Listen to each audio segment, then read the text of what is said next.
Welcome to the Guest House. I'm Shawn. I'm an integrative therapist, a yoga and meditation teacher, a lifelong student of the thesis of our belonging, and I'm also a parent and a fellow human being grappling with many of the same questions that you may be grappling with too. In these conversations, I'm turning to some of the folks I most admire, and together we're exploring the complexities and also the creative potential of being human in an era of radical change. Thank you so much for being with us.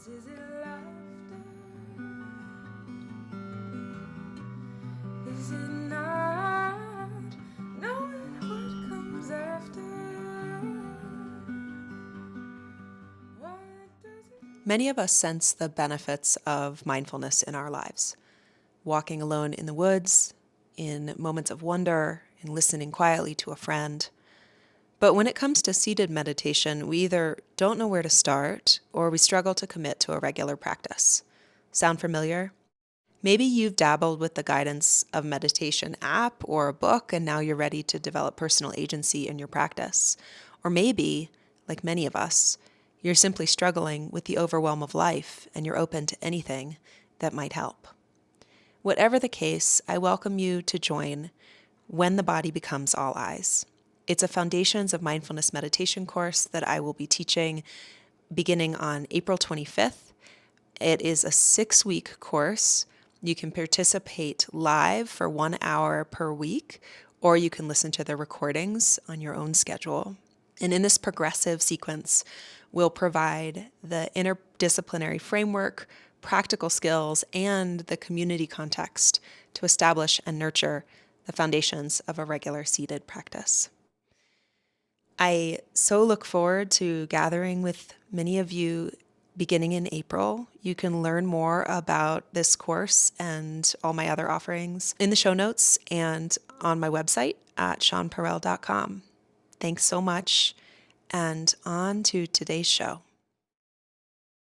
In our efforts to control the larger narratives of how our lives are going to unfold and how, us saving the world is going to unfold and all of this stuff, in our efforts to be exhibiting modern agency at all times, we forego the transformative alchemical power of letting go and being taken through a process of movement, a process of, and whether that movement is the shedding of tears, or that movement is the collapse on the floor, or that movement is I've been trying to control X, Y, and Z for so long now, and I've just realized I have hit the point where I just can't, right? Or that movement is like, you've got me really tied in knots today, universe. So today, all I can really do is fall on my knees and say, I don't know why it is you do what you do.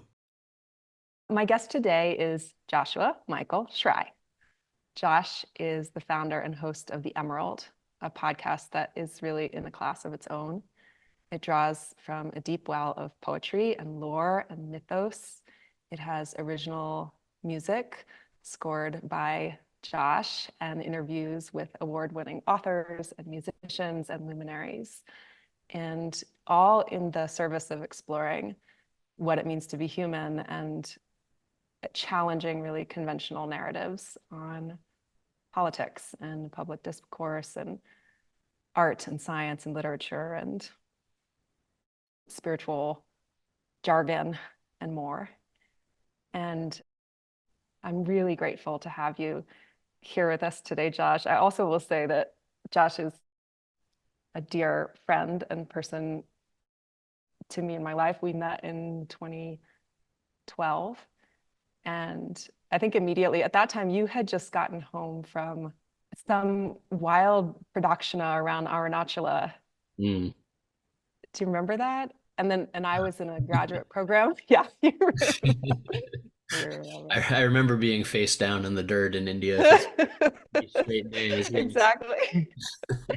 And I was in a graduate program in Sanskrit and Eastern classics and new to town, and we just kind of immediately resonated on the grounds and the dirt of practice and study, and at that time the yogic traditions, and it was kind of the beginning point of what has grown over many years to be a very dear kinship And it's been really wonderful to accompany you as a teacher, as a writer, as a student of the cosmologies and mythologies of the world, and to see how all of your work has really woven together into what is today the Emerald and the mythology and somatic courses that you teach as supplemental to your podcast. So it's just really, it's wonderful to have you in conversation today.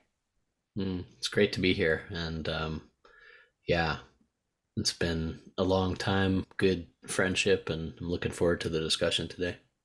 Anybody who has sort of listened to the Emerald immediately really receives, in just listening to one episode, can really understand that kind of ethos, this sense of illuminating the animate universe into which we are born and awaken and can awaken, and this advocacy for imaginative vision and the kind of ancestral excavation of imaginative vision.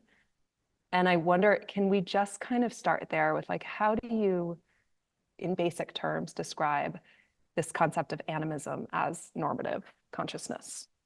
It's the understanding that there's a living flow to the natural world, there's a living flow to creation, and that we are part of this living flow, not separate from it. We're not looking at the world as an objective backdrop. We are participants in this living flow of creation. And this living flow of creation makes its way through story and song and lore and myth, as the pulse of the voice of the storyteller and how that pulse is received. And it's alive. It's something tangible and palpable. It moves things within us. Like when we hear a story told from a storyteller who really understands how to connect to this living flow, it moves something in us. So it's about moving away from the modern focus on the exchange of ideas and concepts into the understanding that all of this right here, right now, is alive and breathing and moving. And this alive, living, breathing, moving flow was experienced by all of our ancestors, no matter where you come from. It's the substrate of human experience. It's the natural way that human beings have experienced the world for 10,000 generations, right? As evidenced by the fact that every single culture at its historic root is quote unquote animist. So natural and normative that there wasn't even a word for it until colonial anthropologists who'd been distanced from this living flow had to come up with a word for how everyone sees the world, right? Like, what do we call that thing? What do we call that way that absolutely everybody sees the world? Like, let's call it animism. But what it's describing is simply the way it is. It's the experience of what the world is before the veils of civilization and literacy and language, all of which can be wonderful things and all of which have their positive aspects, before those veils are put between us and the direct living experience of this flow. So everyone experiences in the heart of somatic human experience, everyone experiences or has access to the ability to experience a world that is alive and breathing and moving. And it's there and it's here around us all the time, ready to be accessed all the time. So the podcast, The Emerald, in an age when myths tend to be, and stories tend to be analyzed on paper, in which we read something for its quote unquote meaning, right? This is a big one. We read something and we say, well, what does that mean? What is it a metaphor for? What does it represent? Right? That's the distance that page is putting between you and the thing. And, and again, don't get me wrong, I love the written page. You know how many books I have, right? And have written also. Like, it's worth recognizing that page is a veil between us and the thing itself. And so in an age when there is this veil between us and the experience, I'm hoping to help recapture a little bit of that living spark so that, you know, the tools of our ancestors in telling story, those tools were sonic, story was spoken, this living flow was connected to through the spoken word, through the sung word, through melody, through rhythm, right? Through poetic meter, in storytelling circles in which the participants were in states of rapt consciousness. And then an alchemy can take place in that situation. It's much harder for the alchemy to take place the more layers of abstraction there are. The alchemy takes place when we connect to the living flow of it. So the podcast is my small attempt in a vast world, my small attempt to reconnect us to that living spark, because I feel that that living spark is essential for human beings, especially now. I feel that a lot of the problems that we're facing are because of the veils that we have put between us and that living flow. And you can see environmental consequences and social justice consequences because of this.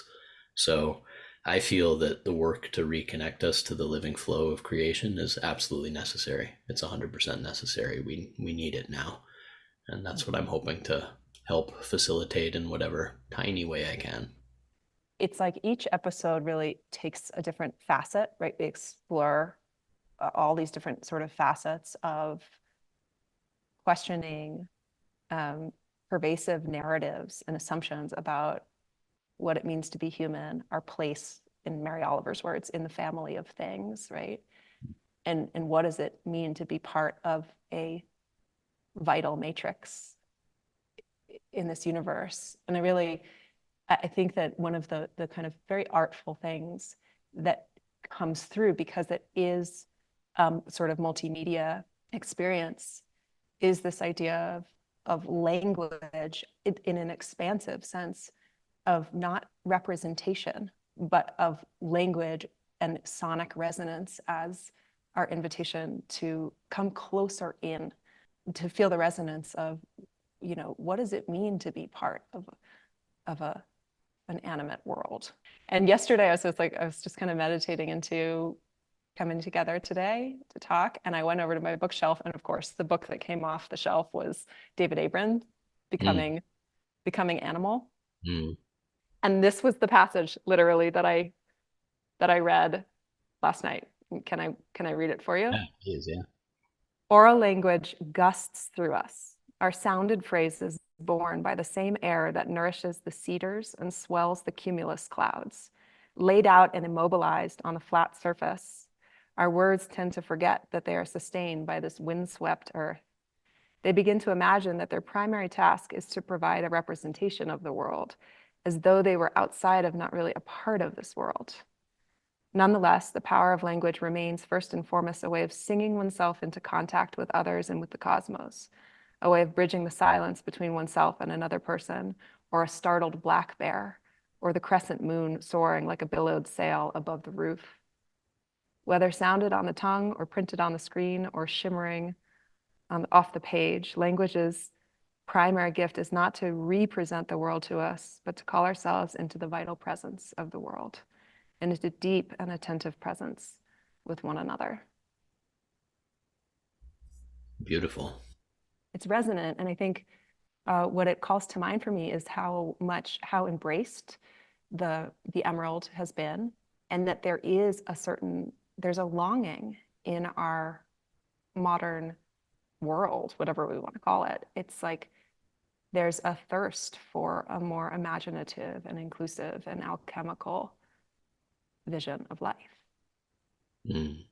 Absolutely. And, you know, we long for it because, again, ancestrally, it goes back thousands of generations. And we long for it in the same way we long for, as you're saying, resonance. The world that we navigate is a resonant world. We gravitate towards people we resonate with. We gravitate towards life practices we resonate with. All of it is constructed around a living flow of harmonic resonance, right? It's not a world of abstractions and representations. It's a world of living flows. The paths that we choose to take in life and the people we choose to hang out with, all of this is navigated through resonance. Hartmut Rosa calls modernity a catastrophe of resonance, in which we don't feel anymore that responsiveness from the world around us because we've been given a paradigm of considering it separate and isolating ourselves from it. So the longing to reclaim a resonant relationship with the world around us and with each other, that's incredibly present in the modern world because it's the heart of what's been lost. People are longing to feel, and they already feel like, this heart resonance, and they want the world to echo back. They want to be with other people who feel that call, right? Again, this is like the heart purpose of story and song. It's to establish that resonance and to listen for it and to evoke it and invoke it with our words, so that living flow amplifies and nourishes us and nourishes our communities, right? And this is like the heart of what I try to get to, and it takes some unpacking of the modern mind. What we're talking about is a real living thing. The cosmos is alive, right? I'll say it, and some listeners might be like, getting into their analytical mental headspace, and I'm inviting maybe to just feel it simply in a different way. The cosmos is alive. The cosmos is full of living forces, and the cosmos itself is alive. Life pulses through this place. I've heard you speak about the etymology of object, the word object, as in that which is perceived through a subject. So there's a certain distancing that's necessary in order to even, in braiding sweetgrass, there's this idea of like reanimating language coming in. When we start calling something when we start objectifying, we're distancing ourselves from the reciprocity of perception, of being in relationship with. And I wonder about it, like, how did we get here? What is it about the kind of mechanistic treatment of the other and nature, and has that always been a part of like human nature to other, or are we somehow further from ourselves than we've ever been, and thereby further from each other? I'll answer both of those questions by saying yes. So, Yeah. the mythic traditions, you can go to the myths of the most nature-based, the most connected cultures on the planet, like the Australian Aboriginal cultures, for example. These are myths and stories that are coming from people who are deeply, deeply connected and deeply connected to the natural world, and they still have their myths and stories of how humans got to be a little bit separate, right? So we do have to understand that it's inherent to the human story, and you can call it there are blessings to what we call higher brain function, and there are curses to what we call higher brain function too. And one of those curses is that we have a sense of ourselves as a separate thing rather than simply being part of a continuum. I'm not sure if the salamander or the manta ray has that same sense of separation that we do. I don't think it's quite the same. So humans are in a unique position where we are separate, and there are stories. You can refer to multiple mythologies, dozens upon dozens of how that separation happened. And I think it's important for our journey as modern Westerners to know, like, what we have is an amplification of an existing human tendency. Like, modernity has taken that separation and just wave after wave after wave of amplification and separation, amplification and separation, amplification and separation. So now, yes, we are living in an extreme example of it, but it's something innate within human beings.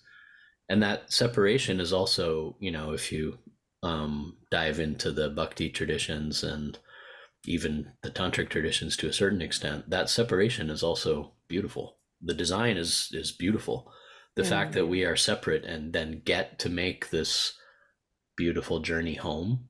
It's part of our work, as the Aboriginal traditions say, as a custodial species. It's part of our work of caretaking, to be the ones who facilitate this kind of caretaking and stewardship of the natural environment around us. We need to be in a position where there's a certain degree of separation from it so that we can practice stewardship of it. So I think it's important that we see that the separation is inherent to the human experience, and that the separation itself is a vehicle through which to find our way home, to which to find our way back to that living pulse, that living flow. And all of this is what ritual is for: reestablish a living reverberatory flow with creation. So we feel disconnected, we feel scattered, and then we, have a ritual through which we can reconnect to that living flow. That's why it exists, and that's why we need it. It's beautiful to find it kind of in our own individual and artistic ways, but we also need, if the ancient traditions are to be believed, regular rhythmic access to it over and over through practice. It really helps. We've together studied in the Vedic traditions this root, ritta, which is the etymological root that from which we get rhythm and we get ritual, and this idea of ways to reconnect to what is the cosmic design, the living matrix of this universe. And then there's this beautiful way that the etymologically we can trace back to understand, like, well, what is the purpose of rhythm and what is the purpose of ritual? What are we reconnecting to? What are we coming into harmony with? And yeah, Rita, the etymology that you're talking about, relates to the word order, like the order of the cosmos, and it relates to the word art and the infinite artfulness of the cosmos. And modern minds sometimes might categorize these two things as separate things, because art, like order, to us sounds kind of dry and like, a grid of lines or something like that.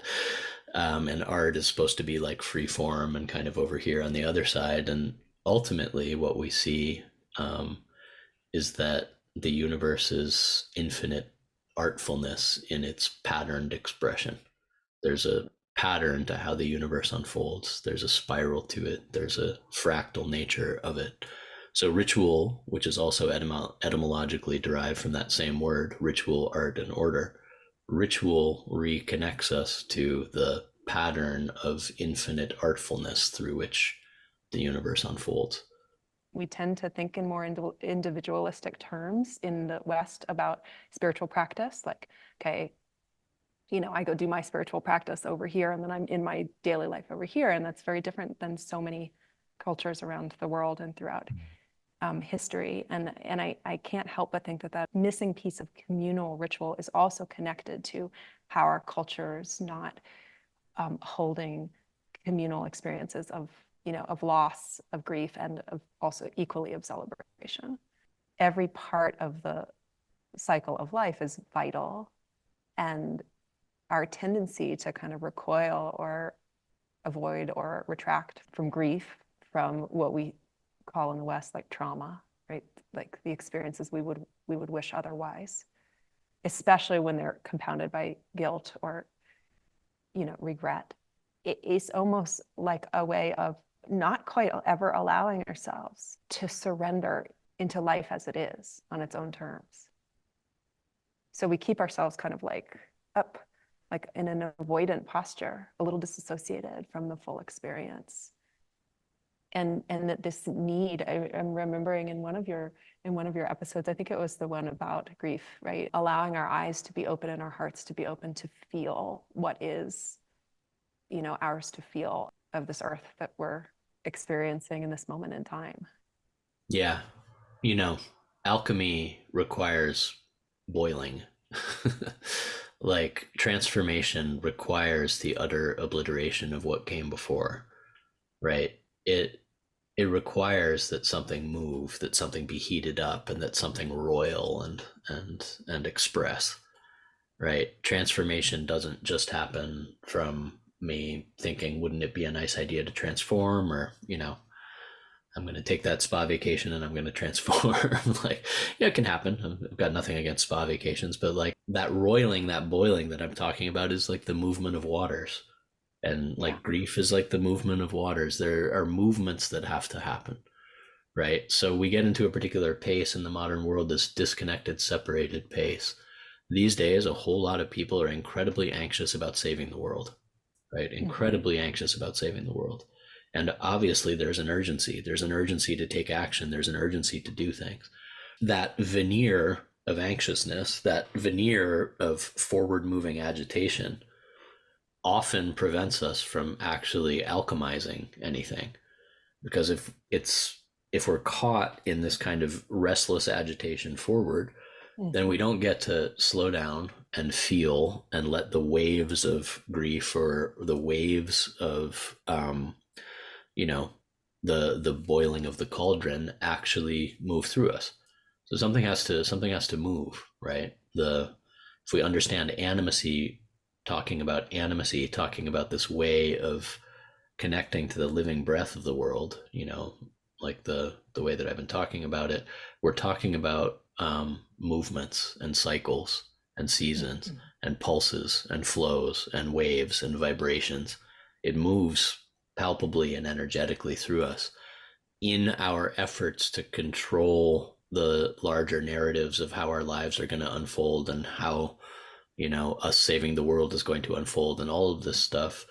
you know in our efforts to be exhibiting modern agency at all times, we forego the transformative alchemical power of letting go and being taken through a process of movement, a process of, Mhm. and whether that movement is the shedding of tears, or that movement is the collapse on the floor, or that movement is I've been trying to control X, Y, and Z for so long now, and I've just realized I have hit the point where I just can't, right? Or that movement is like, you've got me really tied in knots today, universe. So today, all I can really do is fall on my knees and say, I don't know why it is you do what you do. I don't know why it is you do what you do, but here I am and I'm here for it and I'm feeling it and I'm going to sing of your profound glories anyway. I'm going to sing to you anyway because that's all I know how to do. Right. And then something can move. Then something can start to move. Right. Whereas if we try and pretend like I feel the entire modern world, from like the corporate rat race to even the like, sometimes the well-meaning activist who really really really really really wants to save the world, like if we try to pretend that we're in control of everything all the time and we're going to do this and that's going to fix this, and like, that's not the full picture. The full picture of the cycle of seasons, of the cycle of movement, of the alchemy, is that we're not totally in control and we have to let go. And in letting go, we have to let ourselves feel the waves that come and then move through those waves. And we're meant to move through those waves too. And that's always, um, I had an interesting conversation with a poet in the UK the other day, and he was reflecting on grief. And there's a big movement towards grief rituals going on now, and he was talking about how, yeah, it's almost become its own like fetishization of grief too. And that's Like like we the got to figure this one out. We yeah. gotta figure out that grief thing. Well, and isolate it. Traditionally, a lot of rituals provided space for grief without calling themselves grief rituals. And I think that there's value in grief rituals. I do, and I know people who are doing them.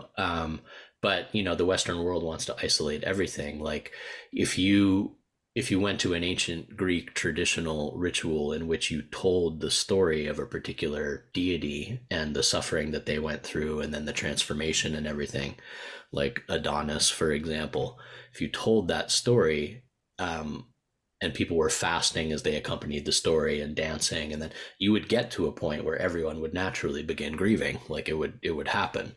Um, and it didn't necessarily have to call itself a grief ritual. It was like within the story there is the grief, and when we get to that point in the story, that will be the space where grief opens up. It's just a slight difference in how we tend to approach things.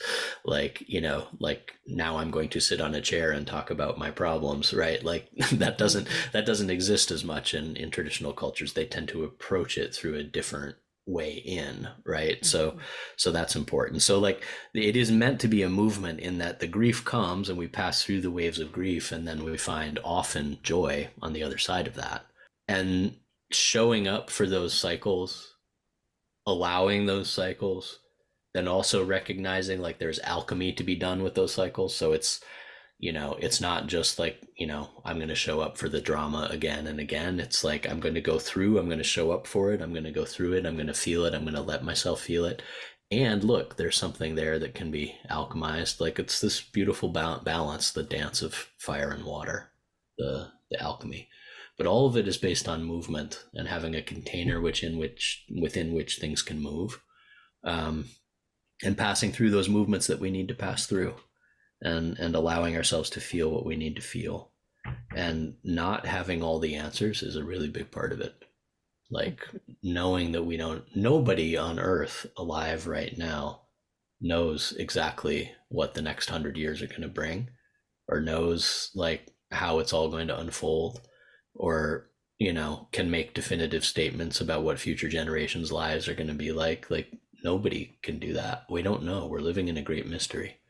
We can make assumptions based on imbalances in how we're treating the planet and this kind of thing, but even that is casting little you know little fishing rods into a vast ocean. Like the vast ocean is the mystery, and we need to remember that it's a mystery, and that relieves a lot of burden on human beings to remember that it's a mystery, and we can only control what we can control. One of your most recent episodes um, like really touched my heart. It was the one that you dedicated to your mom, Mm. about for the intuitives. And I think what really touched me about it was how we have marginalized the most sensitive among us, and in that way cut ourselves off from our own sensitivity. So can you share a little bit about just the inspiration around, this particular facet of study for you? The episode really seeks to reestablish the intuitive experience as central to the human experience and central to culture. And culture after culture after culture after culture after culture held a sacred place for the visionary, sensitive experience. I tell in that episode the story of Cassandra from the Greek traditions, which is a simple story, but it's really powerful. And Cassandra was a devotee of Apollo, who was one of the gods of visionary trance states. The oracles sought Apollo. They went into Apollonian trances to transmit prophecy. And she was a devotee of Apollo, and he comes to her and he offers her the gift of oracular vision. There's just one caveat, though. He wants to wed her, and she agrees. And then she becomes fearful. What would it actually mean to wed a god? And so she says, no, I can't do this. So Apollo, who has given her already the gift of prophecy, can't take that gift back. But he says, okay, well, you'll have the gift of prophecy. All these luminous visions will pour through you. All these profound sensitivities will pour through you, but nobody will believe you. The journey of modernity is a journey of othering and vilifying that intuitive experience. And part of that is because modernity requires a certain numbness to function. Like modern culture and its loud noises and its mechanistic operations and its, categorical dismissal of various forms of life, like it requires a certain numbness in which to function. And in requiring that numbness, it says, okay, artists, you can be sensitives. You're allowed to have this certain amount of sensitivity, but don't get too sensitive, or we'll vilify you for that too, right? It's vilified, obviously, women for thousands of years because the people who were sensitive and receiving visions were branded as witches and extricated from the body of the culture. So modernity has required a certain numbness, and therefore those who feel and see on a deeper level, who have access to states of consciousness and visions that can be incredibly helpful for the society, are marginalized and pushed to the outside of the society. And so how many Cassandras are there? wandering the streets. How many Cassandras are there who feel things so strongly and so intuitively, but there's not a larger culture that accepts that. You look at, smaller scale cultures and indigenous traditions, and there is always a place for the person who speaks with the dead, the person who receives visions. The Iroquois cultures like structured an entire part of their culture around dreaming practices, right? This is like right at the heart of how people have navigated life, right? And when we extricate that, we lose that very thing that can move our society forward. We need visionaries to move our society forward. We need people who feel to move our society forward. Instead, we get caught in these revolving cycles of, numbness, basically. So Mhm. the impetus for the episode is like, my mom. I grew up in a household in which, um, she was very connected to that deep intuitive source. And I start the episode with a story from Scotland, which is where her um, family and my maternal side of my family comes from. And in the 1700s in Scotland, it was described as like perfectly normal to have premonitory visions. It was just kind of the way it was, and the people who had those visions weren't like you know celebrated as celebrities, nor were they vilified as witches. It was just part of the fabric of the culture. When it gets pushed to the side, then you either have it vilified, or you have it come kind of unhinged, and we get things like celebrity psychics and this kind of thing that kind of take it in the opposite direction because it doesn't have a context in which to live and breathe. Right. So Doesn't have a filter. Doesn't yeah, have doesn't a have a filter. filter. Anyone can claim to be a spokesperson for the gods. Anyone can take entheogens once and say they're in direct communion with the powers of the universe and start their own little scene, and like probably somebody will believe them.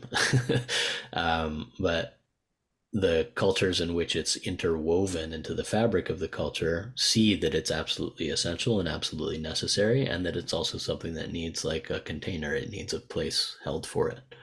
So that's really, the animate flow that that we've been talking about this whole time is received by people in states of ecstasy and states of rapture, and then it's passed on and transmitted, and the whole culture benefits, and it reinvigorates our relationship with that deep art, and it's all wrapped up in ritual artistry, right? Again, Mhm. back to that word rita. It's like it's wrapped up in this deep artistry of the cosmos.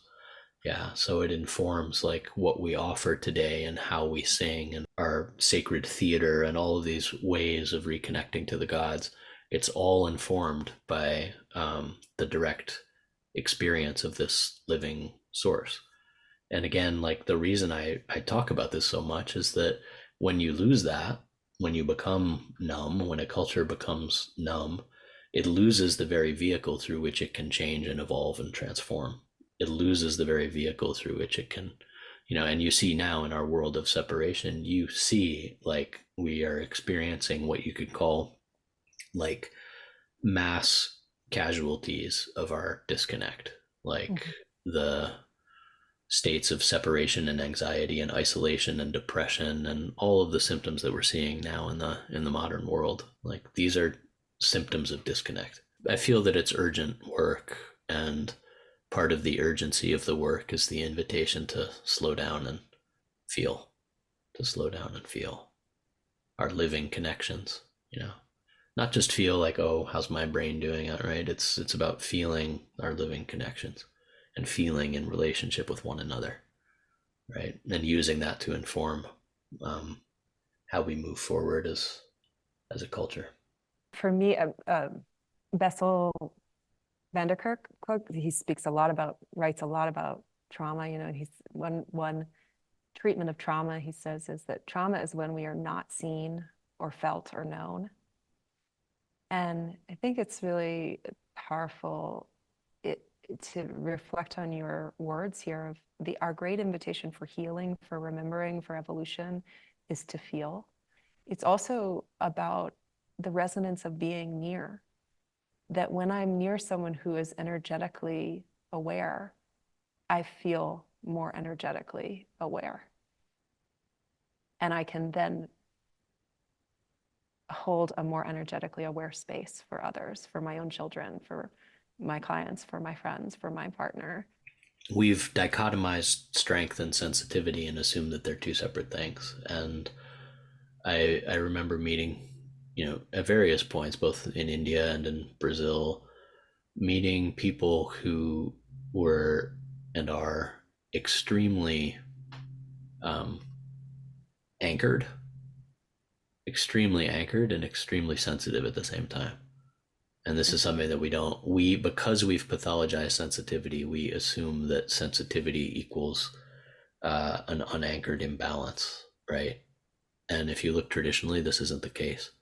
And one of the examples I give for this, and can't remember if I gave it in that episode or another, but a tree, which has deep roots, a solid foundation, a strong trunk, and then branches out into these fine leaves and filaments that are so sensitive that they eat light, that they digest light, right? That, in nature, the sensitivity is built into the structure. Structure and sensitivity aren't two separate things, right? Order and artfulness aren't two separate things. This is like, this is part of starting to really realize that, and how deep the dichotomy goes in the modern world, and what we can do to reclaim what you could call an anchored sensitivity. When people are finding you through the Emerald or through your courses, what is the kind of most basic level that you offer? Yeah, I offer courses. I offer a year-long dive into the myths and stories, and I offer study groups too for patrons of the podcast. And the study groups explore the mythic topics and go into them a little bit deeper. And I also use them as kind of laboratories for the episodes, like cauldrons, to kind of test things out that I'm thinking about for episodes and stuff. The heart of it is that I make it what I believe helps, and helps me and helps others, particularly in a day and age when people are often unanchored from ancestral tradition. Um, what I feel helps is to look at foundations and commonalities across ritual and mythic traditions around the world. So when I offer courses, I'm not offering an initiation into a particular lineage or way of doing things or anything like that. What I'm offering is a deep exploration of foundations. These are foundational stories where you'll see the same themes resonating through from culture to culture to culture.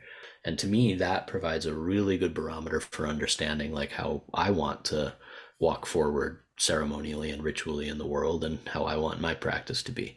And yeah, it's been a joy to see how the work is resonating, and to be connected to so many incredible people through it. It's been more than I had hoped for sure. As a friend and a fellow practitioner, I am unsurprised and I am glad for the world to have your voice in it. Thank you. Hey friends, thank you so much for listening today. If you find value in these conversations, here's how you can support. Become a subscriber at shawnparel.substack.com, and please rate, review, and share your favorite episode with a friend. I leave you with an original song written by Serena Joy Bixby for all of us still learning what it means to be human. Is it love? Is it hate? Grief or heartache? Or what does it mean to be human?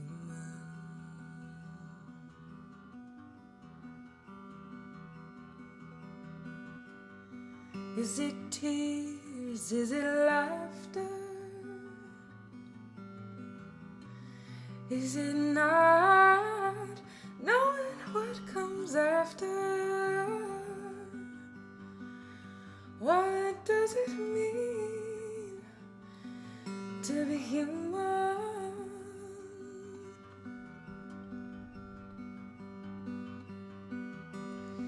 Well, I'm sure I don't know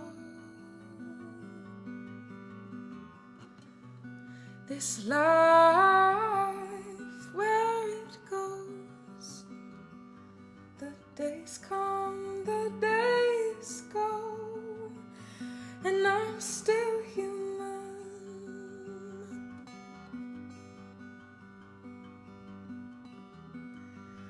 Oh, one thing I know for sure is I'm looking for more.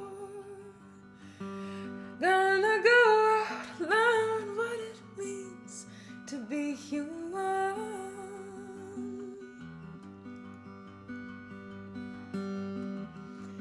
I find the joy in the mess.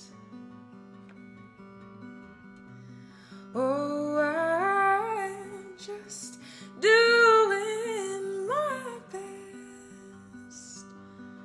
Oh, learning what it means being human.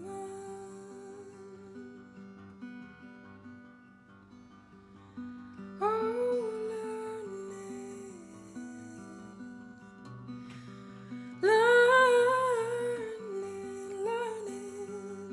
what it means being human.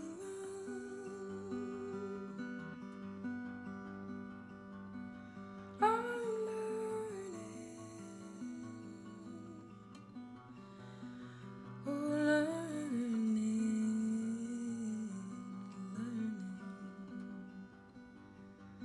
what it means being